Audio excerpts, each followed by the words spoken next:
Welcome to the Don't Die Rusty podcast. I'm Rick Hanson, and we will be talking about living, not dying. We're all on this adventure together, and we will be interviewing people who inspire us to live our best lives. People with various backgrounds who will walk us down the trails they took to not die rusty. Adventure in life are many things to many people. It could be a sprint or an endurance race, but with each adventure, we become a better version of us. We hope you keep chasing those dreams, being the best you, and of course, don't die rusty. Well, hello, Don't Die Rusty Nation. This is actually going to be a conversation that I have been wanting to have for a long, long time. And our guest tonight is Anna Hamelin, and she used to be the weather person that I would watch every morning. And the funny thing about this is, you trust I trust very few people in my life, and then but you were one of those people I would only watch the news for in the morning was Anna, because I trusted what she said. I liked her authenticity, and I thought you could just tell she was a good person. So I am lucky to have Anna Hamelin on here tonight, and we're going to talk about her journey through life, where she is and what she's Yes. been doing and what's going on now. I'm so excited. Thank you so much for giving me the opportunity to talk about all that stuff. I feel like I don't always get to share my whole story, so it's really nice to be able to actually delve into some of those things. Well, I'm not gonna try to give you a big head here, but I am gonna talk highly of you, okay? Well, thank you. And I'm gonna start out. If people around the world don't know, Anna was the morning weather person, and then in the end of when she left her job, she was doing like morning, noon, and night. It felt like, It did feel like it. and then you were doing the news too, and you were very busy. And she's the highlight of the Black Hills, I will say. Thank you. That's so nice. That's so kind.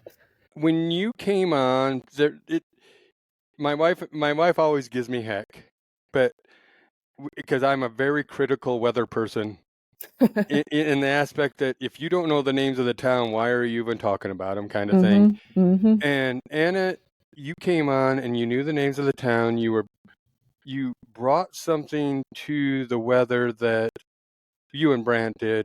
I liked your electricity. I like both of you being very knowledgeable. Mm-hmm. But you made me watch the news in the morning, and I would go to work and say, you know what, your phone is wrong. Anna said this is going to happen. And it usually did, right?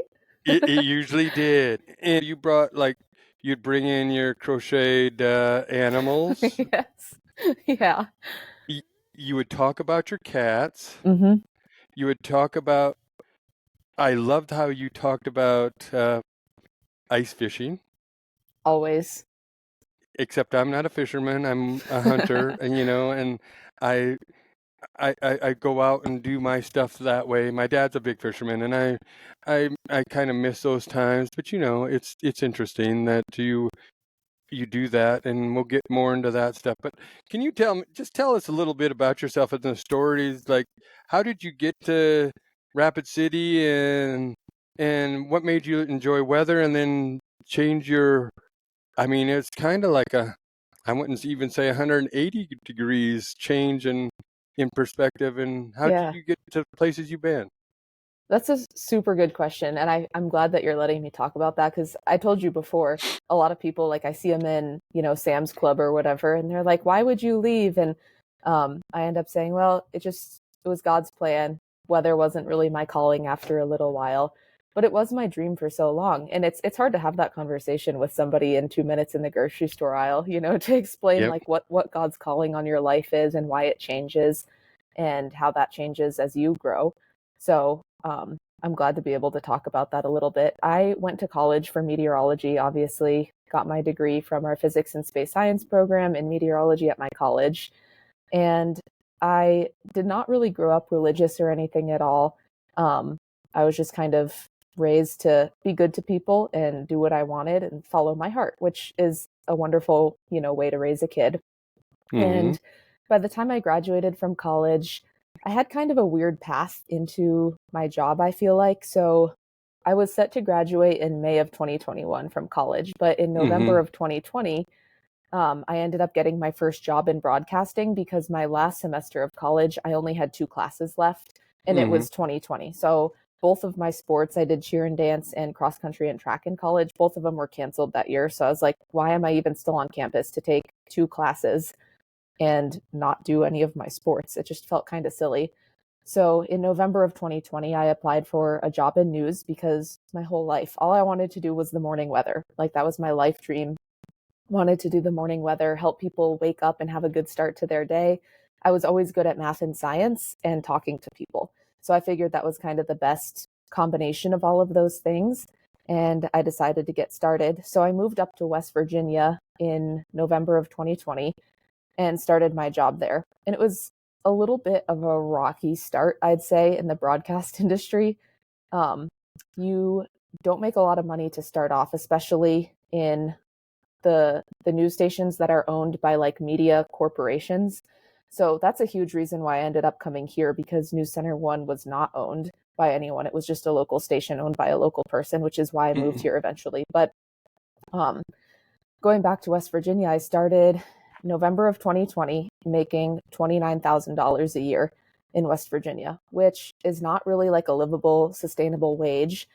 Um, and I just kind of did my best, fought through it for about 8 months. I went through, I think, like 4 or 5 different bosses at my news station, which that's a really hard way to start a career too, because like you don't have good leadership. You just have no idea what you're supposed to be doing. Like I felt a lot of the time like I was just doing things wrong, but I didn't even know how to do them right because there was nobody to coach or tell me or anything. So I ended up leaving after like 8 months in West Virginia and broadcast. And the hard part about that is when you work again for a media corporation and not for like a local company, you have to buy out your contract. So it cost me $3,400, I think it was, to get the rights to my image and likeness back after working there, making like no money.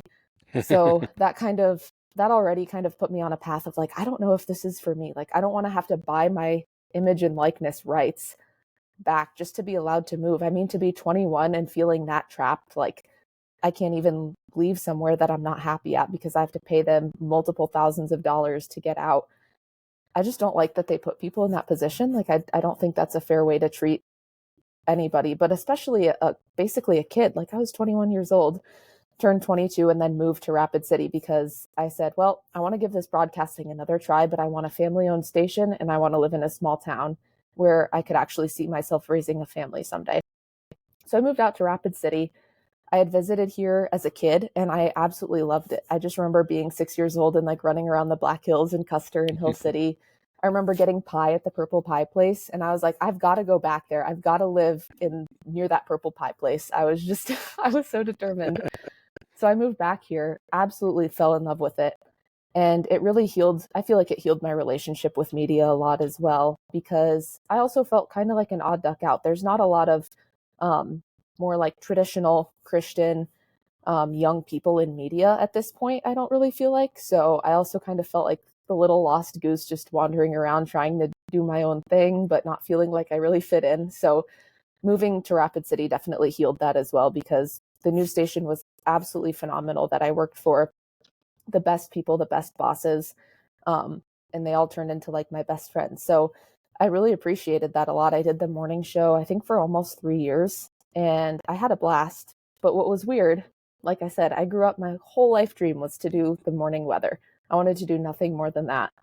And after about 3 years of doing the morning weather, I still did not feel like it was not fulfilling me at all, which is weird because you would think I'm doing my dream, I'm living my dream, Yeah. this is awesome. But the dream that I had had my whole life as a kid, once I actually started doing it, I was like, this is not me. I just don't feel happy in what I'm doing, which that's a hard realization to come to, of like the thing that you work so hard for, it's not actually what's fulfilling you or giving you purpose. And I think that's hard to explain to people too, because they say, well, you were so good at the weather. I don't get it. Like, how did you not love it? And I did love it.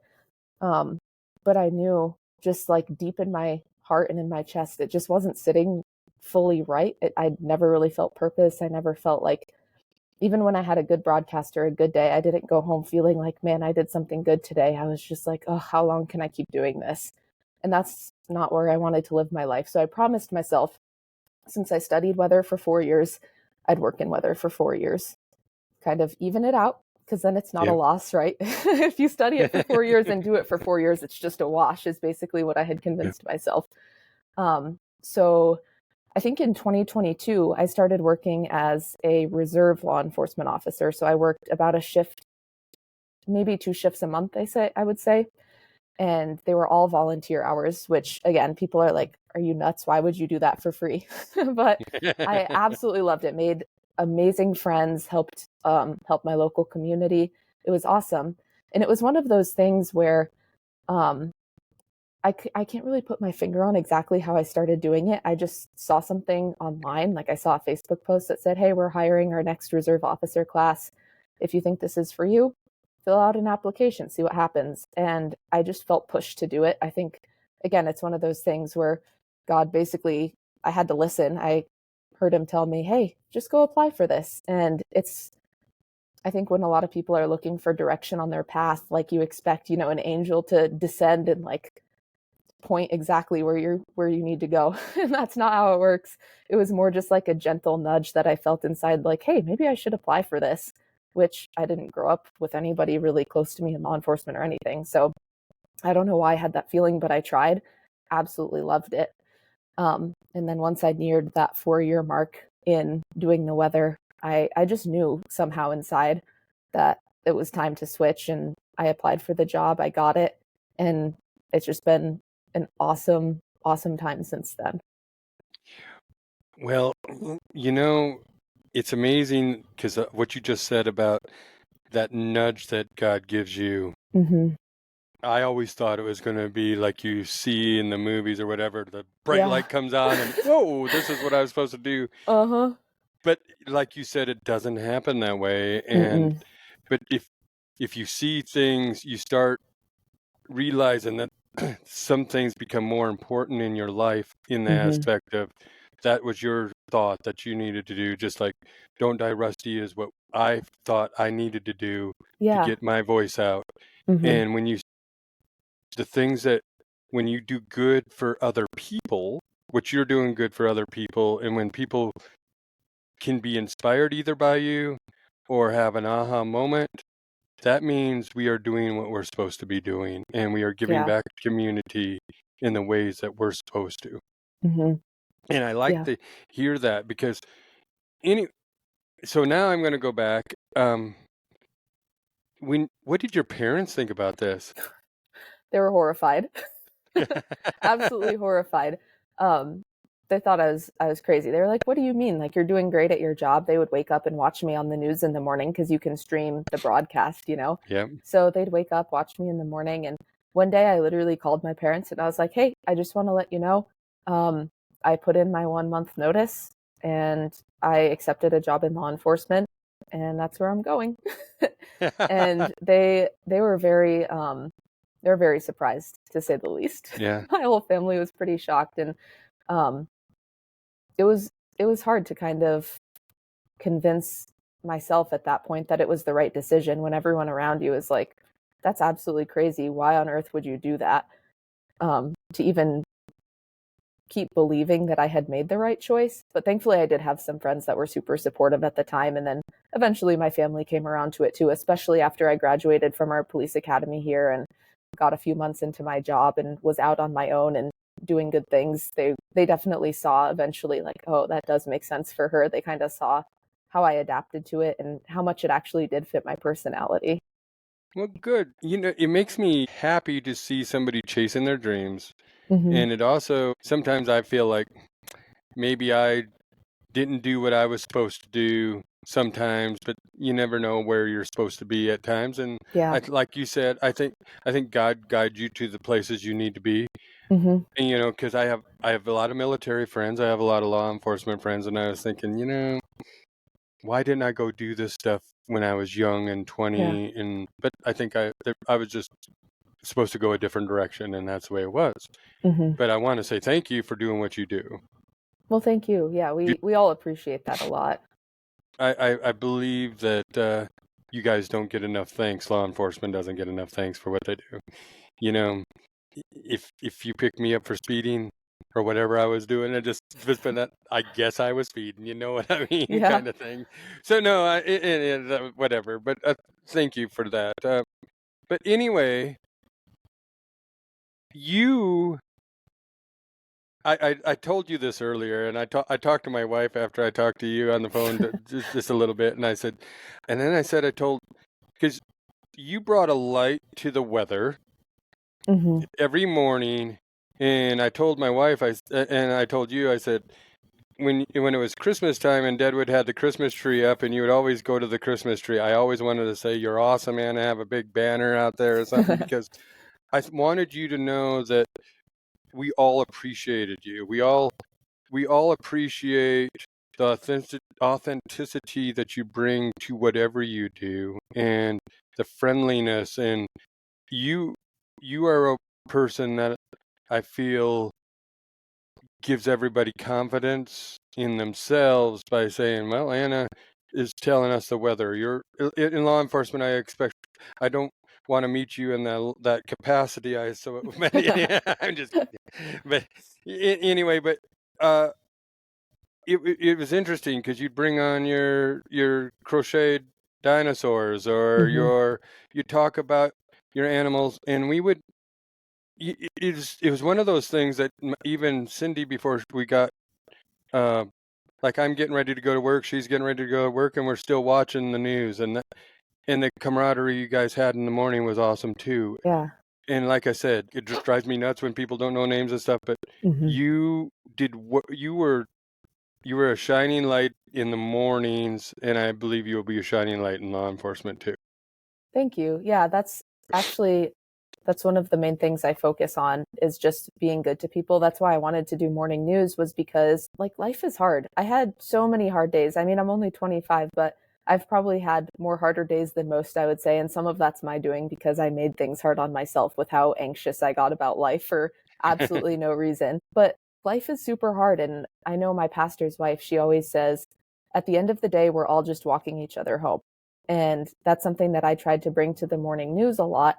Was It was my opportunity to make sure that I gave people their chance to at least start the day off on a good foot. You never know what's going to happen during the day, but I wanted to help people start it with a smile and kind of get through that. And eventually I burned myself out to the point that I started to struggle to even start my day happy. So then I just knew it was time for a change. I actually gave a graduation speech at my law enforcement academy graduation, and I ended it on kind of a similar thought. I talked about Maya Angelou's quote of people forget what you said and they'll forget what you did, but they'll never forget how you made them feel, which is something that I kind of focused on with the news, just helping people feel loved and feel like they can have a good day and conquer whatever comes their way that day. But that's also a huge reason of why I do what I do now, and something that I try to focus on is leaving everyone with a good impression of what a law enforcement officer can be, even if it is a citation. I explain this is this is what happened, this is the law that was violated, and this is why it's important not to speed, because I have seen wrecks where people have unfortunately lost their life, or something Hmm. even less severe, but still really debilitating for someone to go through. And at the end of the day, I'm just trying to prevent them from going through that pain or that agony, or their family from going through that. So I always try to leave them with a good impression, and um, help them still feel like they're a good person. They're still loved. It's okay to make mistakes. So Yes, and for chasing your dream, I have a friend that I went through some stuff about mhm, 15, 20 years ago, and he said there is no rewind in life.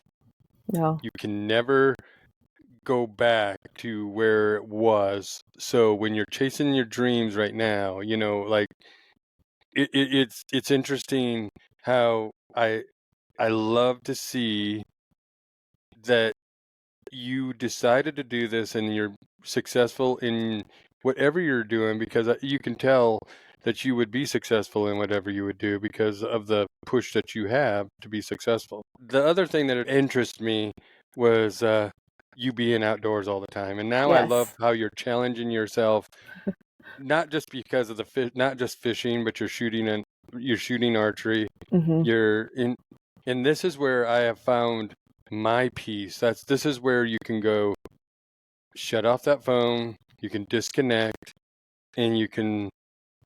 I there was it was 2020, and I climbed Crow Peak 100 times in Hmm. 6 months, and that's where I would talk to God. That's where I would find myself. That's where I would solve. I hoped most of the time I hoped I solved my problems. But Yeah. when you get to be in that outdoor part of the world, and to see you being that outdoorsy person, what do the outdoors do for you? Same thing. I go to church on Sundays, at least when I'm not working on Sundays. But Yeah. I definitely have spent way more time with God and figuring out issues that I've had, working through things myself and working through things with Him, um, than I ever did in church. And that's definitely not, a strike at church at all. I absolutely love Yeah. going, but something about sitting there thinking like, okay, He made that tree. He knows me better than He knows that tree. He's got this. And being outdoors, same thing. It also makes me less afraid of life, which I think that every person in general should do, but especially females, because um, I think a lot of times you kind of grow up thinking, at least I grew up thinking, fishing is for boys, archery is for boys, shooting is for boys, just because that's who you see doing it, which that's not a bad thing. I mean, I love that Yeah. they're involved in the outdoors and stuff, but it gives me so much confidence when I can go out and I just shoot my bow for a little while. And I think the reason it does is because this is all stuff I never grew up doing. So I'd encourage anybody that kind of grew up inside. I went on hikes and mountain bike rides all the time as a kid, but I never got into shooting sports or into fishing. And I think whether it's going outdoors or just learning a new hobby in general, it gives you so much strength outside of that sport or outside of that specific thing. Because now I think to myself, like 3 years ago, I had no idea how to even tie a fishing hook onto some line. And now I'm out there, catching some of the biggest trout up in Deerfield or Yeah. whatever it might be. And a month ago, I had no idea how to shoot a bow and arrow, but I went to a couple of classes. I ended up getting a bow from some friends of friends. I bought it through them, got some arrows, started figuring it out. And that makes me think, in every situation in life, well, I figured that out. I'm sure I can figure this out too. Or, um, I was able to learn how to do that. So I'm sure I can learn how to do this. And whether that ties into like owning a home and figuring out how to make repairs or even repairing, a relationship. Well, if I can figure out how to shoot a bow, I can figure out how to have this tough conversation with somebody and we can work through this problem. Yeah, because it's one of those places that you go that, like you said, it'll help you build the confidence that you need. Like, you know what? You could drop me out here for a couple days or 3 days, and I know I can make it. It doesn't Mm-hmm. matter. It doesn't matter if it's raining or if it was beautiful out or whatever. Yep. And, and I've always, to me, I mean, I have to give it to you, is I've always said I feel safer in the outdoors than I do in any city on earth, Oh, 100%. because I know a lot of how an animal will react, but you don't know how a human will react, for one thing. And Mm-hmm. you know, if you, I'm just take bears with cubs, you just avoid them, and most of the Mm-hmm. time you'd be all right. I mean, I understand other things happen, but you understand how to survive if you have to. And I think Yep. we've lost a little of that. And I have a lot of female friends that have got into the outdoors. One of my best friends, Ashley, her dad and brother went hunting, but she just never went really. And Mm-hmm. now she's hunts a lot, and we actually go on trips and leave our spouses at home and go hunting. You know what I mean? Yeah. Because that's the way it was. Or I have a couple other friends that are coming up here hunting too that are females that just took it up and just started, and here's what I've said in another episode was hunting has taken me places that I wouldn't go normally, that I have seen in Mm-hmm.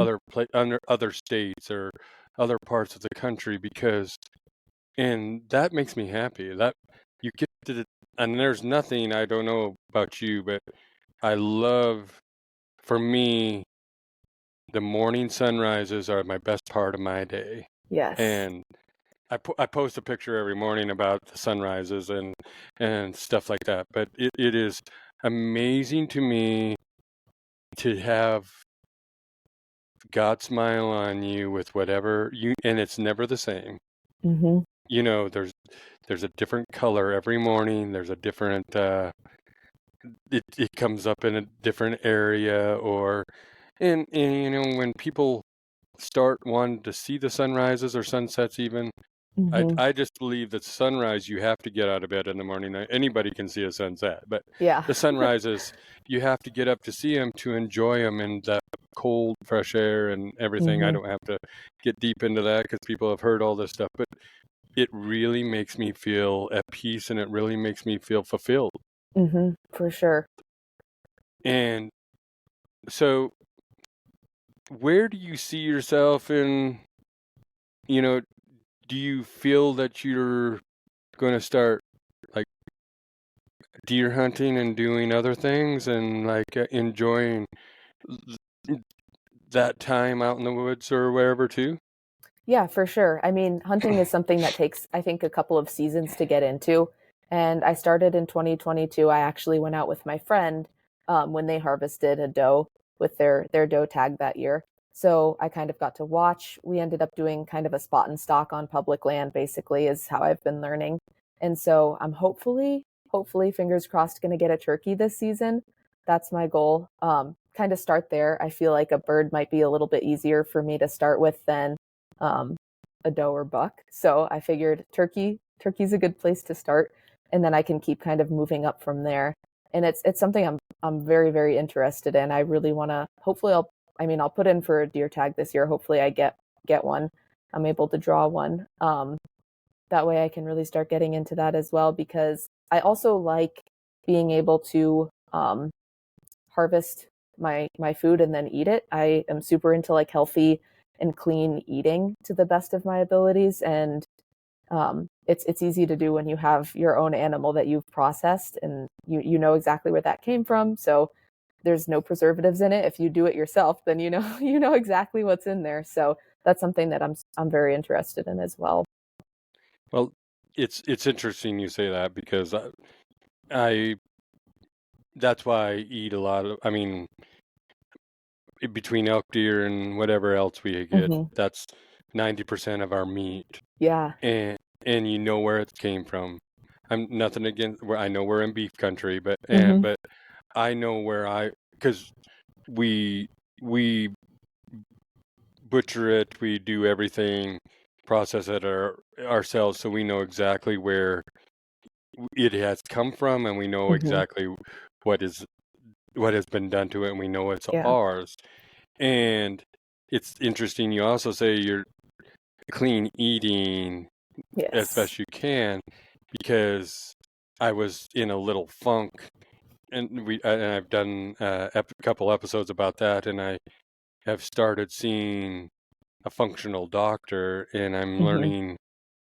I'm learning how to eat a little more clean than I have been, not because I want to live to be 125. It's that I want to be able to climb those mountains and go do those things until I can't. I've always said that nobody can take your memories away, but they can take your money. So do Yep. what you can to create as many memories as possible in this life. Hmm. So so that's where I love the hunting part and the function. Like I said, I'm trying to eat cleaner, and I'm Yeah. trying to be whatever I can to be the best me. That's what this is all about. Yeah, I think taking care of yourself is super important when it comes to like exercise, clean eating, and just spending time outside because it's my belief that at the end of the day, like God put me here to be there for other people, to serve other people, to serve Him by serving other people. So if I am not eating healthy enough or exercising enough, that's a disservice to people around me and people that love me. Like I was created to help them and to love them. And if I'm putting myself in a position that I'm restricting my ability to do that, like that is pretty much to me directly contradicting my purpose. So I try to do everything that I can to keep myself in good enough shape and spirits that I can be there for anybody that needs it. Yeah, and for me, I do a little, I do mostly like body weight stuff, and Mm-hmm. we have a little. I'm not going to say we have a gym, but we have a room that I can go do Yeah. stuff in my basement, and I get up every morning and I go for roughly a 3 or 4 mile walk. Mm-hmm. Um, and I have two torn meniscus, but I try to run as best I can too, just to get Yeah. my heart rate up. But it's amazing because you give the like you just got done saying, by me doing that, I feel I can give the best of me to the people that are around me. So if they need help in Mm-hmm. anything, uh, my dad is 81 years old, and if I take him hunting, we know who's going to be packing out the animal, Yep. but there is nothing like creating those memories Mm-hmm. with them or whatever Totally. you Yeah. do, because you aren't going to get them back. By me being in the best shape I can say, if you can make it down there, I can get it up. Mm-hmm. And you just smile and have a good time and remember you were with your son. It's like being with your parents or whoever else. We need to enjoy the time that we have Mm-hmm. as best we can. And I know it's not every day, but it's one of those things. It's just how it is. So no, I'm just so happy to see you enjoying the woods too. But Yeah, it's awesome. I know a lot of people you make jealous, because you see these big fish that you have, though. They're huge. Not to brag, but I do catch some pretty huge trout. You do catch some pretty big trout. I hope you don't have Anna on your vehicle, and when you go down to dig the holes and stuff, so people know where is she fishing at, kind of Exactly. thing. Well, the thing is, I post all the big ones. I occasionally post some of the small ones on social media too, but I only post the big ones. I've probably caught more fish the size of like my index finger than I'd like to admit. So I catch like 50 fish in one day sometimes, and sometimes only one of them makes it up there because the rest of them are like rock bass that was born the night before or something. So But I've talked to a few people and they said, "Have you seen the fish that she catches? My gosh!" So that's very awesome to keep that up, and I really like hearing that or like seeing that too. yeah. Yeah, it's so much fun, and I'm really thankful that somebody actually took the time to teach me how to fish over an ice fishing season. Jim Bussell, he spent a Yeah, bunch of time with me, just teaching me exactly what to do, how to figure out where to go fishing, what stuff I needed to buy, and I'm just thankful. I mean, somebody took the time out of their life to give me that opportunity and that skill, and now I get to share it with other people too, which has been super awesome. And I love fishing. I just love being outside. I think there's positives to fishing on the ice. It's really cool to be able to walk out to places that I don't have a boat, so it's really cool to walk out to places that I can't reach from the shore and be able to see some fish and things like that there. And then it's really awesome too to go fly fishing in the summer and just stand in the creek. I never catch fish when I'm fly fishing. Like if I catch a brook trout that's the size of my thumb, I had an outstanding day. But I just like standing there in the water and thinking to myself, like, how cool it is to be just where I am. And no matter how many bushes or how many flies the bushes eat and steal yeah, from me, I'm yeah. just happy that I got to go stand in the water for a while. And listen to the water run, Hmm. and It's to so look up calming. and yeah, and to listen to the sky. And I'm like I said, it's funny. Uh, a few years ago, I had a friend that had a moose tag in Wyoming. He was Yeah. from Wyoming, and I went Labor Day weekend on to help him out. My wife went to Western Montana fly fishing, and she's never done that before, and she had a heck Hmm. of a time. And she brings that up. They didn't catch a lot of fish, but they had a good time, and that's Hmm. what it was all about. And she keeps on talking about wanting to go back. And actually, I know it's one of our friends, and he's a guide, and in over by Hamilton. But I said, I'll go over and take pictures and you can go fly fishing and we'll have a good old time. Yeah. So what do you think is more peaceful, sitting on the ice or standing in the creek? Ooh, that's tough because at Deerfield, when I was out there fishing this winter, there were a few times there's some bald eagles that live up there and they were screeching and flying around, and that was super cool. I love bald eagles. They're like one of my favorite creatures. So being able to see those, I remember too, actually, my boyfriend was driving and I was sitting in the passenger seat on the way up there. And I just sat there and asked him, I said, I'm going to pray that we see a bald eagle today if you want to join me. He said, okay. And I just remember thinking, like, it would be so cool if you let me see a bald eagle today. I would love to see one.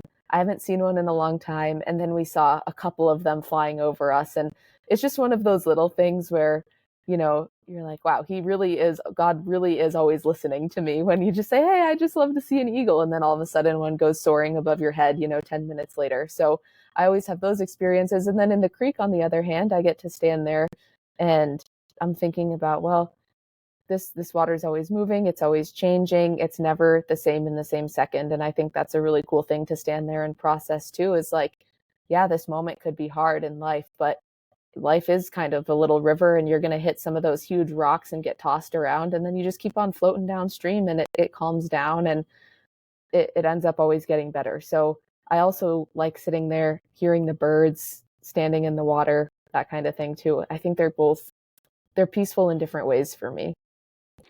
Well, I agree.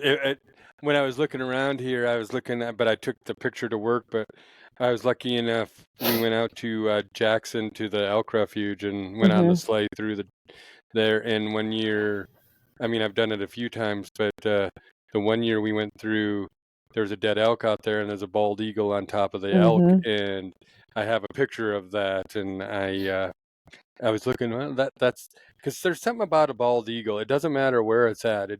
I don't know if it fills you with pride or what it does, but there's something about a bald eagle that is magnificent and intriguing and exciting, and it's just one of those deals. Yeah, they're just so majestic. And it's always funny too, because I grew up in Colorado where I didn't see a lot of them. Like I saw them on occasion, but it was really rare to see one. And then I remember seeing one sitting on the ice on Deerfield. I was horrified because they're like huge. They're like 3 feet tall. And I was like, oh my gosh, that thing could probably eat me. So I remember thinking that too, seeing one for the first time, just how majestic they are. And the way that they hunt is so cool. They're just so strong. It's crazy. Well, and I do have. I'm not trying to get back to, but I just thought of this too, because we're talking about hunting and being peaceful and stuff like this, but a little bit. But so when you wake up in the morning or the day before that you're going to go out on a trip, Yes. does your boyfriend say, "What's the weather going to be, Anna?" Oh, every day. I'm like everyone's, I am everyone's personal meteorologist now. It's so funny. I'll get texts at, whenever I'll be out working at 2:00 in the morning and one of my partners texts me and they're like, is it really going to snow tomorrow? And I'm like, yeah, it is really going to snow tomorrow or whatever. So that's always funny. Or the other ones that are funny is like, I'll be talking to somebody, on a traffic stop or whatever, and they say, oh, we're headed out towards Pier. And I'm like, uh-oh, it's getting foggy around Phillip, so be careful. And they're like, what? Just like dropping random weather facts all the time. But yeah, everyone always, what's the weather going to be like? And I'm like, let me check my News Center 1 weather app. And that's still the most trusted source of weather for me. Well, I just didn't know, well, it's going to be rainy tomorrow. We don't even need to worry about going out, Yeah, exactly. I'm always checking the night before every single time because I feel like I do know, and it would be a real shame if the meteorologist got caught in the rain on a sunny day. You know what I mean? Well, it's interesting too, because that you said you stayed 4 years, because I graduated with American Indian Studies and history degree, and I wanted to go work in a museum, but it's just I love being outdoors too. I didn't want to be cooped up in a office. I had a hard time. That was a huge reason for me too. I was like, I have to be outside. I have to be moving. And I know that you said like, oh, I felt like I already knew you, but I didn't know anyone, which is super weird. Like because you're pretty much alone in the news studio, and it's hard to connect with people when they can see and hear and understand you and you don't know a thing about them. So I needed that like personal connection through my job to actually feel like I was doing anything at all. That would be difficult for a person I mean, we'll just say a TV personality that everybody Hmm. sees you, but you don't see them. Yeah. And for us to feel connected because you were trusted, like I said, you were authentic and you just feel connected, like I can trust you. And I can tell you for those 3 years, I never changed a channel in the mornings. And you're bringing up things that I don't even, nobody will ever think about. Hmm. If you're in the newsroom alone or you don't connect, this is Yeah. why I enjoy doing what I'm outside most of the time. Hmm. And then when I get done, I'm usually outside all the time. And for you to be stuck in I wouldn't say stuck, but I may be stuck in a office or a room, that would kill me. Yeah. Oh, it Y- was tough. Because I'm such an active person. I mean, I go to my CrossFit gym almost every day. I go on hikes. I go, even, on a day where I'm feeling lazy, I'll just take my stuff up to outdoor campus and use their archery range for a while because I'm not feeling a hike or whatever. Mhm. So I have to like be outside. I have to be actually interacting with people face to face and physically moving to function. Well, I understand that because I'm one of those too. I like to be in person and I like to talk to people. You were talking earlier, you were good at science and math. That's the Hmm. only thing I'm good at is talking to people. And but I enjoy that. I was reading a book and it said, some people search for solitude, and then when they find the solitude, then they search for community. So Hmm. you you're searching for both at the same time sometimes, Yeah. and it's nice to have the good people around you, but it's also nice to be alone at times so Hmm. you can get lost in your thoughts. Yeah. That's, and I think too, a lot of times, um, I'll either go outside alone, I'll go for a hike alone or whatever. And then other times, even when you go, at least in my experience, like hunting, fishing, hiking with other people, everybody's kind of on the same wavelength once you hit the outdoors for a few minutes. Like after 10 minutes of hiking with your friends, a lot of times it just goes silent and you're each processing your own things individually. And then you kind of reconvene and talk for a little bit about something. And then you go back into that pace of silence and processing your own stuff again, which that's another thing that the outdoors kind of brings to people. I feel like it almost brings us into the same mindset when it's a whole group. So you can go hunting with, three buddies and all four of you are thinking different things and going through different things and you only talk for 10 minutes, but you made so much mental progress while you were doing that. Well, I agree with you because I have been with one of my best friends all day long, and we might have talked in the morning. Mhm. And you can drive, say you were even going to drive to an area that you're going to go, and you Yeah. don't say a word for 2 hours, and nothing's. We're all on the same wavelength. You know what I mean? Mhm. Or we can sit in glass for animals or whatever, and then they can go, and I can, even though we're not together, we kind of can know what each other's going to do.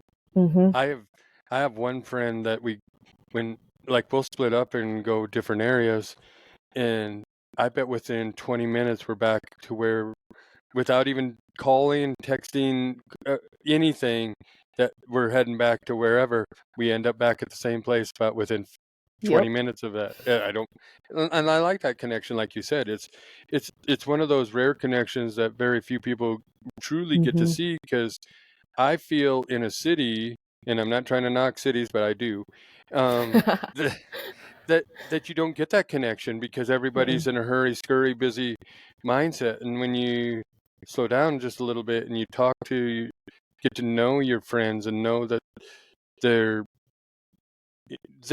when you're in some tight situations, Mhm. and you know what I mean, like uh, deciding how to stalk an animal, or we got stuck or whatever, kind of Yeah. thing.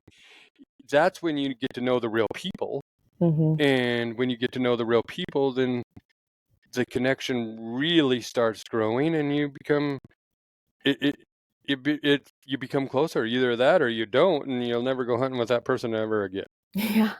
That rarely happens though, I feel like. And I think too, I mean, going outside and being put in those situations, it really makes you um it peels off some layers. You become extremely vulnerable when you're outdoors fishing on the ice. Like I have to have the utmost trust in the people that I'm around when I'm standing on 6 to 8 inches of ice trying to pull fish through and that kind of thing. You really are vulnerable, especially somebody of my of my stature out in the outdoors. You know, I'm 5'4" and barely 120 pounds. So um I trust people. I feel we all feel vulnerable out there for different reasons, whether it's like, oh, I've never harvested an elk before. I hope this goes well. And you're out there with your three buddies, um, trying to take your first elk. They know that feeling of nerves and stress and excitement. So I think too, like when you're just outside, it opens your heart and your vulnerability up to your friends and to the Lord sometimes too. Yeah, I'm a big fan of. I don't know if you follow the outdoor therapist. He's based out of Utah, and I'm a big fan of his. And I'd really like to talk to him someday. But I Yeah. believe that I've talked about this before. That the outdoors are like when you're with people, Hmm. like we were just talking. There's no four walls that you're sitting in there talking. I'm not sitting on a couch or laying back talking about my problems, but Hmm. the conversations come up because they pop into your head. And like you said, you can talk about this problem or whatever you might be having if you are, Yeah. and everybody gets quiet. They walk, or you walk however far, you Hmm. stop, and then everybody has thought about it, and then you can have a good conversation about it because Hmm. you get to think. I think that you just get to think about things in a different manner when you're doing that. So it is outdoor therapy in an aspect. Hmm. So yeah. Yeah. So anyway, well, I truly appreciate you chatting with me. I have a couple more questions for you Okay. here, I'd but love to answer them. well, well, the one thing I guess you kind of told me where's where do you see yourself in 10 years? I I want to have a family super super bad. That's something that's kind of on the forefront of like my plan of the next 10 years or so. Yeah. I love the job that I'm doing now. I want to stay in that field for a while. It's something that I feel like I can grow a lot in. And that's another hard thing with media is in order to like grow in media or to move up to get bigger, better jobs, you have to physically move to a bigger city, which for me, I didn't want to move to a big city. Like I wanted to raise my family somewhere more rural where I could raise my kids around hunting, fishing, horses, that kind of thing, going hiking. So I had no interest ever in moving to a big city.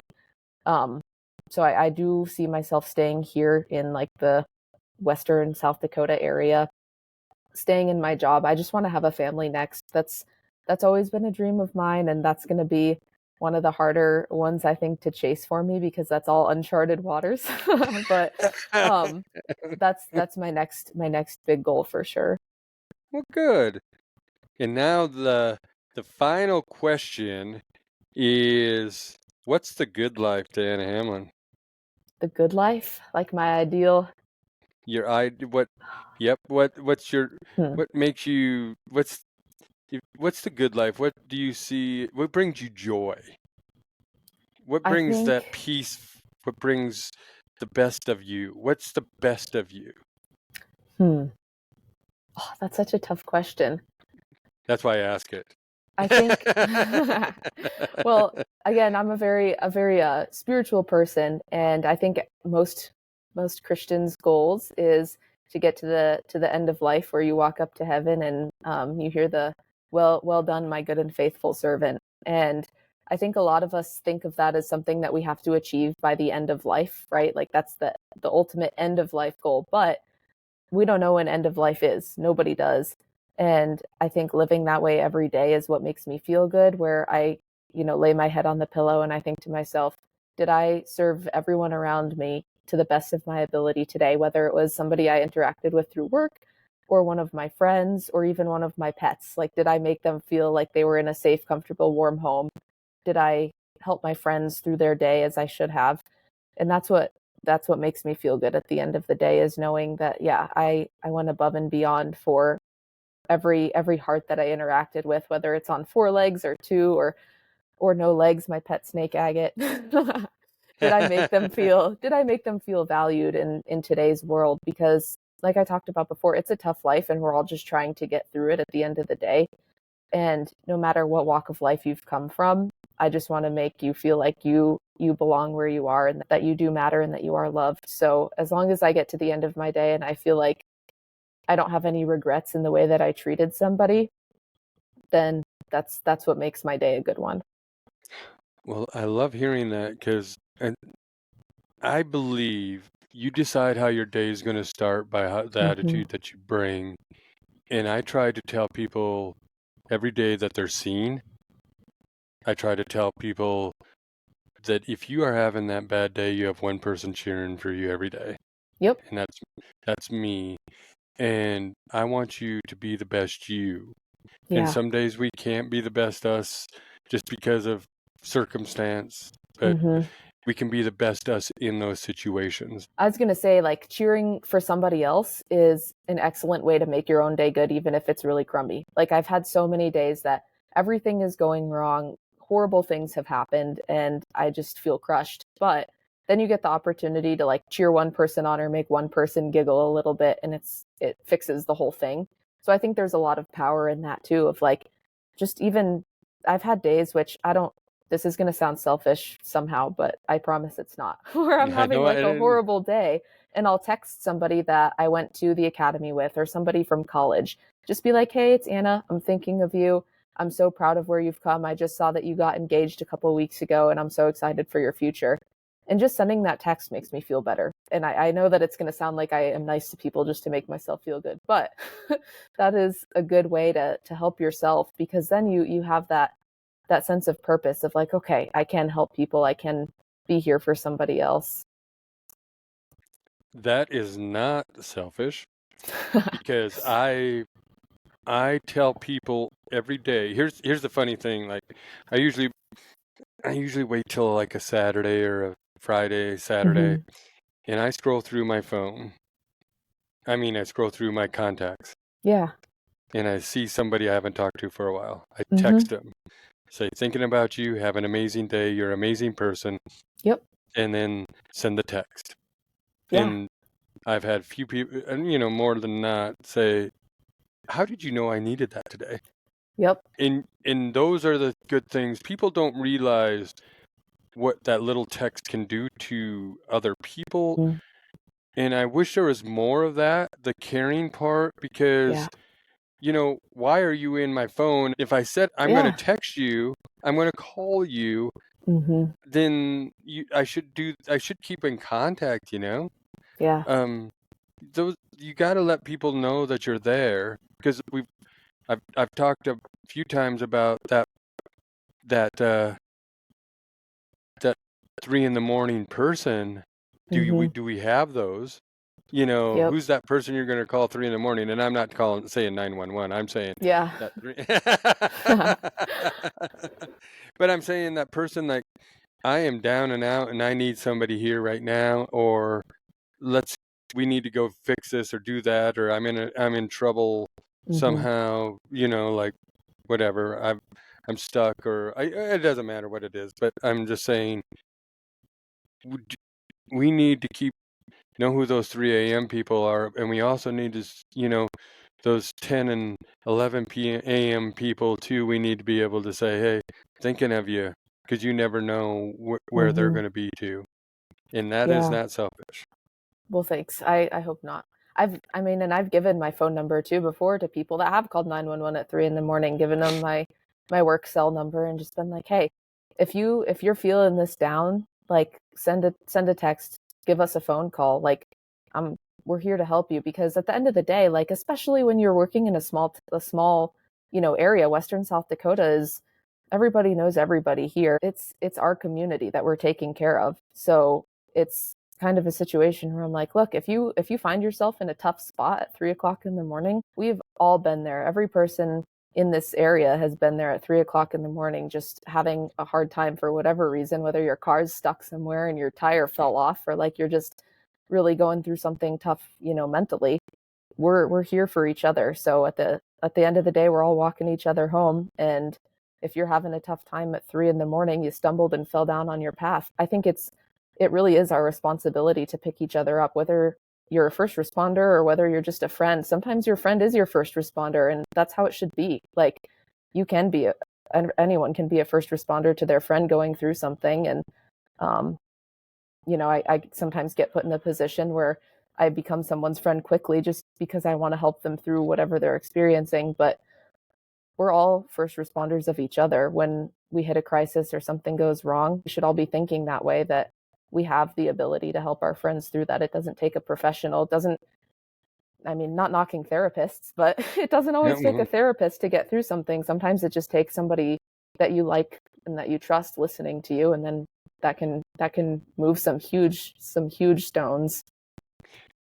well, it does, because the last episode we did was about death, and my friend Ashley was talking about her grandma and making decisions, and sometimes we just have to trust in God, and Mm-hmm. instead of try to find the answers here on earth. And Yeah. I'm one of these people that gets so wound up trying to find a doggone answer. Yeah. And then when she said that, it was like, gosh, sometimes you need to think. You call yourself a Christian, but you forgot that that you need to trust sometimes that this is the way it's supposed to be. Mm-hmm. And when she said that, like, I don't know if you listened to it, but I said, like, I didn't have to pay that $250 an hour therapist, Yep. because it you bring the energy that you have. It, I I mean, I'm not comparing me to you, but I think you have an energy, and I hope that I have an energy, that we bring the positiveness Mm-hmm. to a situation where people can feel comfortable, Yeah. and they can, and when you can bring that kind of positive, calm energy to somebody Mm-hmm. and make them say, I know I'm having a bad day, but it's going to get better. That's what this world's all about. Oh yeah. That's, to me, that's success. Mm-hmm. Yeah, and like you said, it doesn't take a therapist to do that per se, because I think a lot of times, you and me included, we can get wound up in our friends present this problem to us of whatever they're going through, and we're like frantically trying to scramble and gather a solution. But never have I talked to a friend and expected them to solve the problem for me. I just needed somebody to listen and be like, dang, that sounds tough. I'll walk through that with you. Not, okay, well, here's every step you need to take along the way, because ultimately, like, God's going to guide me along the way. I'm going to follow the path that He sets. But having human beings that'll walk that path with you is something super powerful. And that's something we're all capable of doing. You don't have to be a mental health professional to walk through life with a friend. No, and in Simon Sinek, I don't know if you know, do you know Simon Yeah. Sinek? Simon said, have you seen Being That 8-Minute Friend? Yes. And I, I told you yesterday I went to the Day of Excellence in Rapid Hmm. City, and I never thought about this too, but I was thinking about that 8-minute friend being that 8-minute friend. But they also said you need to be the person that the other person wants to pick up the phone for. Hmm. And that is who I want to be. I want to be able to know that, you know what, that they're gonna talk my ear off about stupid stuff for 10 minutes, but I don't want people to feel that way. I want them to be able to call me and say, hey, Yeah. I'm your 8-minute friend. If we have longer, we have longer. But Hmm. if you need to vent, if you need to say, I'm struggling, and you need to just tell me, then I want to be there. And I don't care if they call me at midnight or anytime, you know what I Hmm. mean? It's know that I think that was, and I don't know, you can tell me this, because I know we're going longer now that I ask you the last questions, but that's good. When I was talking about that 3 a.m. friend, but I questioned myself, and I said, is a 3 a.m. friend, I think the 8-minute person is more important than that 3 a.m. friend in Hmm. some aspects, because you call me and tell me you need to talk for 8 minutes, then let's talk, Yeah. you know? Mhm. No, I And totally agree, and I think too, like, we can set that example by being that person, like you said. Like, I want my friends, well, not even my friends, especially my friends, but my family and anybody to, I want my friends of friends to be able to call me if they need to. because to me, if you, and this isn't trying to be selfish Right. either, but if you can be that trusted, that means you're doing good things in this world. Mhm. That's the way I feel about it. Is it's not the selfish part of, guess I'm getting these calls, but I get DMs and I get messages, and thank you for responding to my DM too. So just like, because you get worried about, like, no, I'm not a stalker. I'm really trying to Yeah. ask you to be in an episode, Mhm. but of thanks. And when you can be relied upon by people you don't even know, and Mhm. it's the same with you in law enforcement too. Like, you may never meet these people otherwise, Yeah. but if you can influence them in any manner, then we have done our job on earth. Mhm. I think that's I'm I'm a I'm a spiritual person, and I read a lot of things, and I read a book by Desmond Tutu and the Dalai Lama, and they went back with Buddhism and Christianity and had this little Mhm. talk. But the Dalai Lama said something, and he said, we need to do the right things because they're right, not just for Mhm. us. Yep. And I believe that. Oh yeah, 100%. And you brought up that point too of like the big goal that I have with my job is just to help people feel safe in whatever they're walking through in life, no matter whether that's some kind of like crash or catastrophic accident or something like that, or just going through something mentally that's really deep, because life is scary. Like, it doesn't feel safe most of the time, and to be able to provide that feeling of safety, like, okay, it's going to be okay, she's got my back and we're going to get through this. That's something that, not only in my job, but just something in life that I want to provide for people, where they feel secure in the world and they feel safe in what they're doing, because our own minds get in the way of that so much, right? Like, you think, okay, well, I've got this. I'm going to go hunting, and then you second guess everything that you're doing. You're like, wait, well, is this the right spot? Is this where I should be going? Especially for me, when I'm doing public land spot and stocks, I second guess everything. That I'm like, well, maybe they're not up by Pactola today. What if they're out by Deerfield? Should I even be here?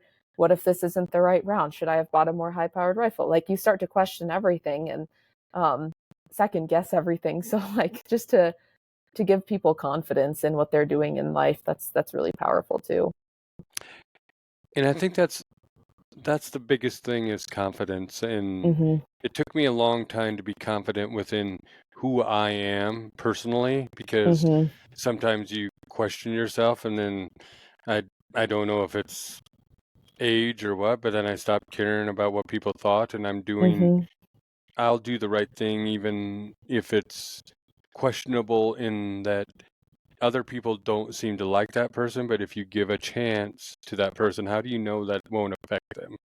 Yeah, you have Like, no idea what time it's actually going to change their life, or what time they're actually going to turn things around. I think too, speaking more of like on um the friendship level, of like when you have a friend that's struggling and they're just depressed and sad and having a hard time, you, at least some people I'm assuming, have been guilty of being like, well, I've already talked to him 10 times, like, I can't help.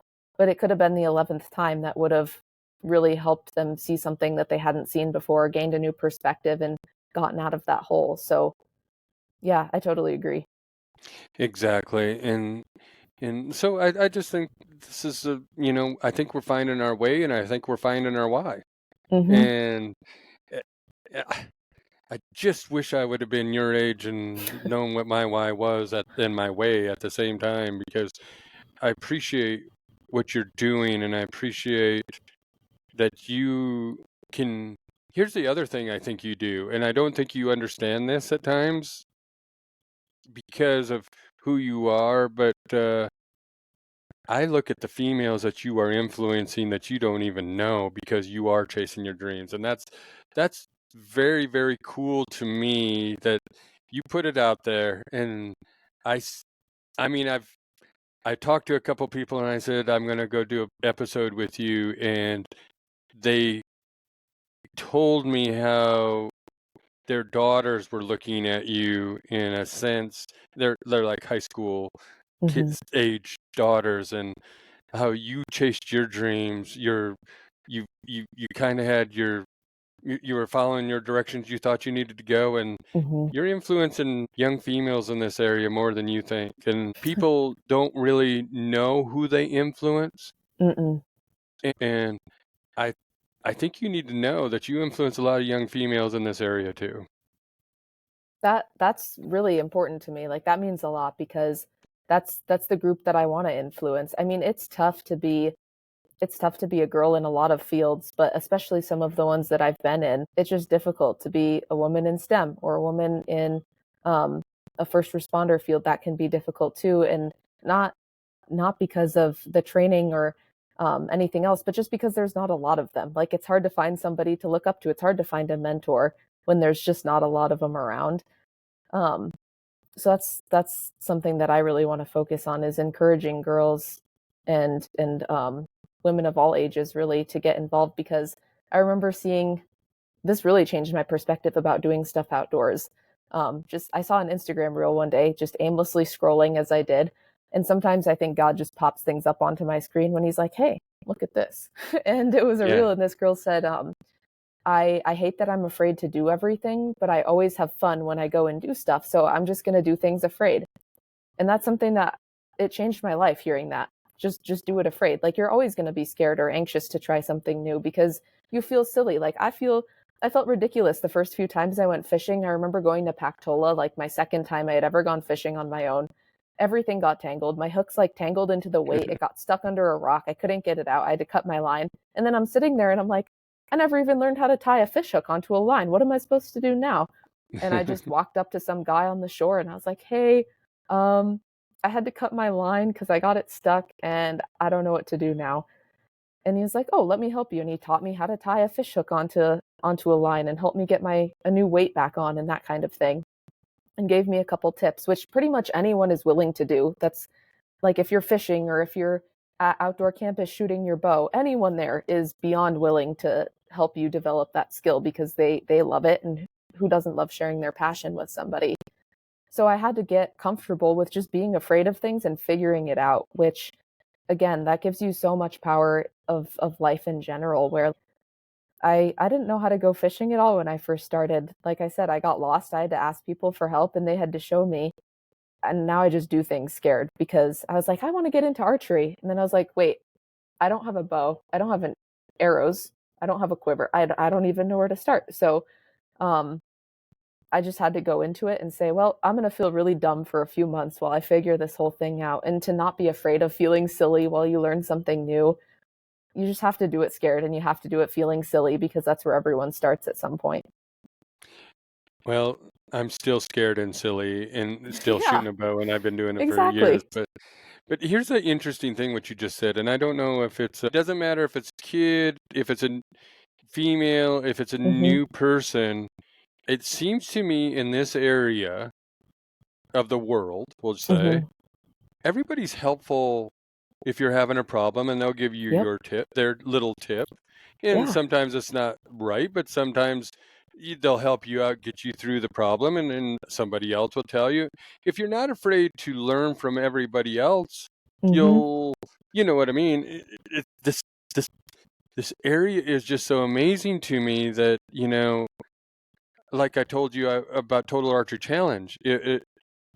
I've had a family. The mom said, "Can you take my son?" Mhm. This was before you had to have tea times and stuff. But Yeah. can you take my son? And yep. Well, and it's amazing to me that you trust that she walked along with us, but you just trust us. Let's just go.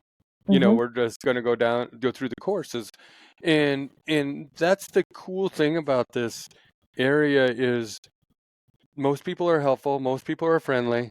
I'm not Mhm. saying everybody, but most people, Yeah. and and they're helpful with whatever they do. Yeah. So, but I don't know if you need to get going, so I'll let you get going here. Okay. But I just want to thank you for coming on, Yeah, of and course. this has been a wonderful conversation, and I would like to have we talked a little bit earlier, and maybe we'll have a recap of a few things, hopefully. Yeah, I'd love to And do that. and it would be wonderful because I would like to get you and Melissa together, and Mm-hmm. I think you would enjoy that time too, because she has really taken archery to a next level. And actually, this is funny, it's Melissa Bardfield, and I've done an episode with her, but she has Sprinter a van? sprinter van. I was trying Yeah. to get I love those. Those are so cool. but she has a sprinter van, and she went to every total archery challenge when you're Oh, wow. driving across America. That's awesome. I want to do that with the national parks in a sprinter van someday. Yes, and she loved archery, and she just took it up. They call it an adult onset hunter, and Mhm. actually she drew South Dakota this year, and we're going to go hunting Oh, together. cool. But I'd love to meet her. That sounds awesome. And I think you would have a good time. So we'll have a recap here sometime. But I want to Okay. thank you for coming on, and stay in touch. Yes, Most importantly, stay safe. will do. And thank you for what you do. Yeah, thank you. And thank you for being the authentic, just good person. I appreciate that. That means a lot.